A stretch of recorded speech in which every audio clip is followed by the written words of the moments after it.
Buenas tardes, hoy hablaremos de los sistemas teóricos en la psicología científica y vamos a comenzar con el estructuralismo, el cual tiene como objetivo el estudio de la anatomía de la conciencia y los procesos mentales.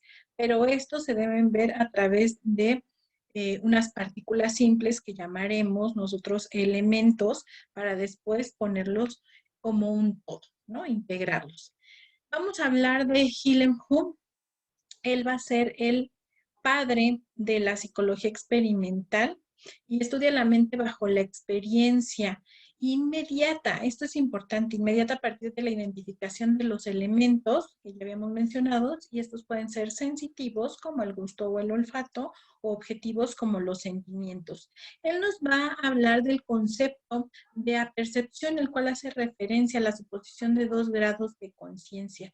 Eso va a ser muy interesante. También vamos a hablar de Edward Titchener, que él nos va a utilizar el método de la introspección o la cantidad de ideas que puede retener la mente en la experiencia otra vez inmediata.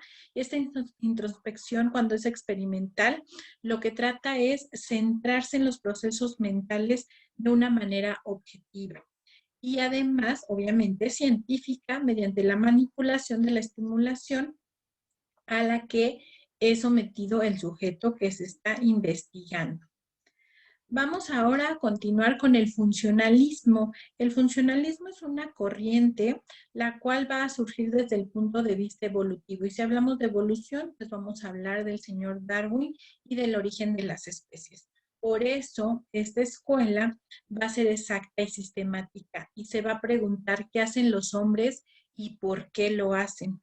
Debido a esto, podemos pensar que estamos más capacitados para encontrar comida o evitar peligro. Es decir, el funcionalismo tiene que ver con la supervivencia, con valernos de paradigmas múltiples y flexibles como la observación o la introspección. Uno de sus principales exponentes va a ser William James, quien suponía que cada vez que repetíamos algo, nuestro sistema nervioso central va a cambiar de modo que cada repetición posterior será más fácil que la reciente.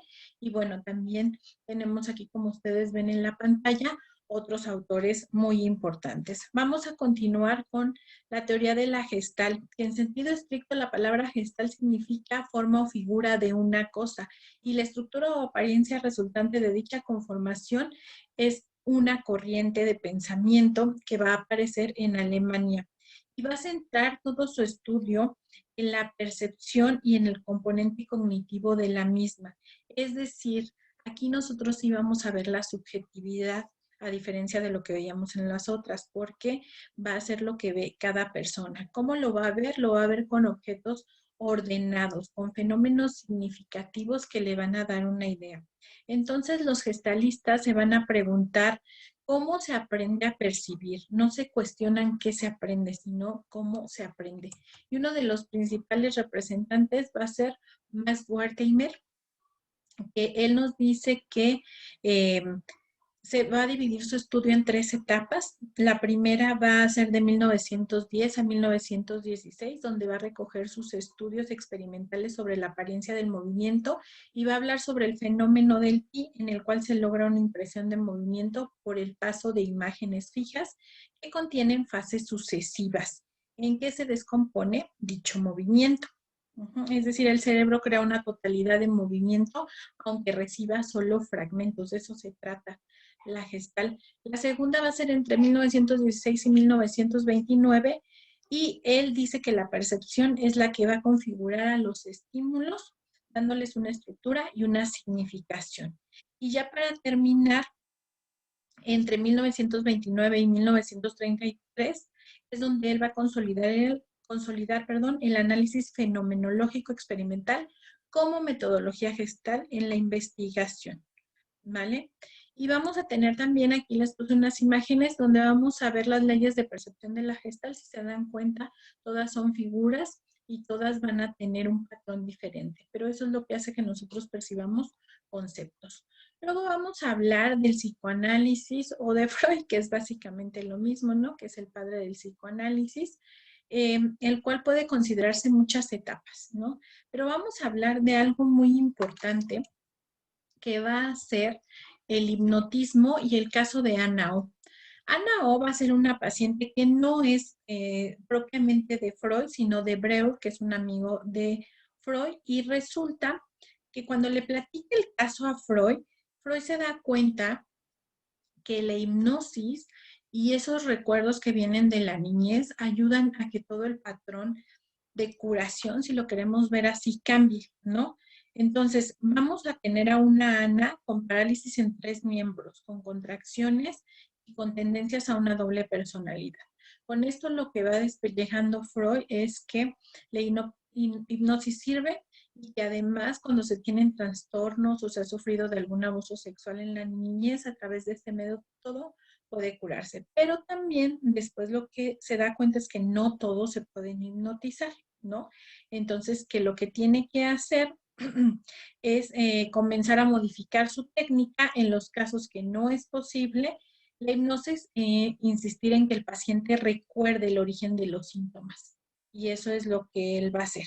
¿Ok? Y entre muchas otras cosas como el yo, el super yo, y bueno, sabemos que tiene muchas teorías, los simbolismos y todo esto, pero sería muy extenso. Vámonos con la reflexología rusa.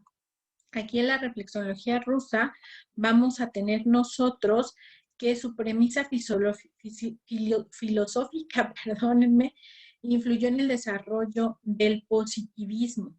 Recordemos que el positivismo son estas leyes de la naturaleza que lo que logran es decirnos que todo tiene un porqué natural, un porqué en la ciencia. Entonces, va a ser una psicología objetiva y experimental. Y esta corriente se va a estudiar en relación con el individuo, con su medio y con su estímulo. Y cuál va a ser la respuesta de este organismo o de este ser humano. El mayor exponente va a ser Iván Pavlov. Él está enfocado en la investigación del aparato digestivo y de sus experimentos, el más conocido, donde a un perro le coloca, bueno, a varios perros les coloca un ácido en la lengua para estudiar la salivación. Y lo que él nota es que los perros salivaban por el hecho de saber que recibirían el ácido y no por la sustancia misma.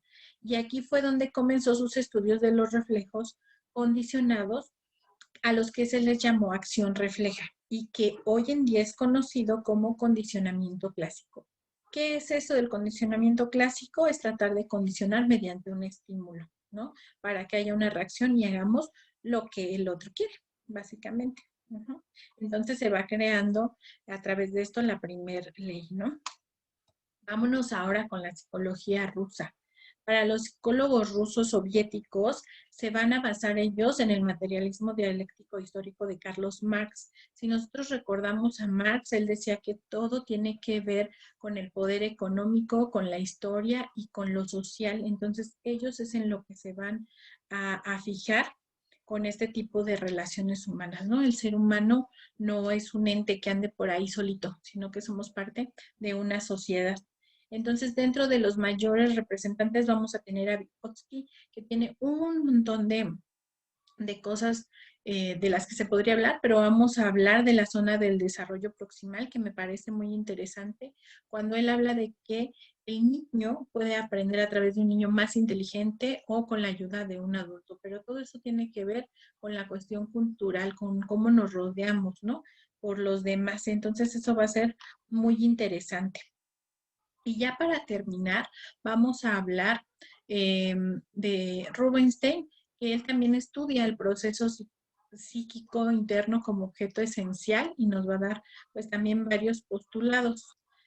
La última de las teorías a estudiar es la neoconductivismo o la nueva era de la psicología norteamericana. Ajá, vamos a empezar hablando por Torkindijk, que como nos daremos cuenta, vamos a tener esta parte de experimentar con animales, ¿no? A través de cosas que el ser humano pues también va a hacer. Entonces, él tiene como objetivo demostrar la relación de la conducta animal en comparación con la humana en base a la forma en la que reaccionamos al encontrarnos en diversas situaciones y nos apoyamos de teorías oculares evolucionistas.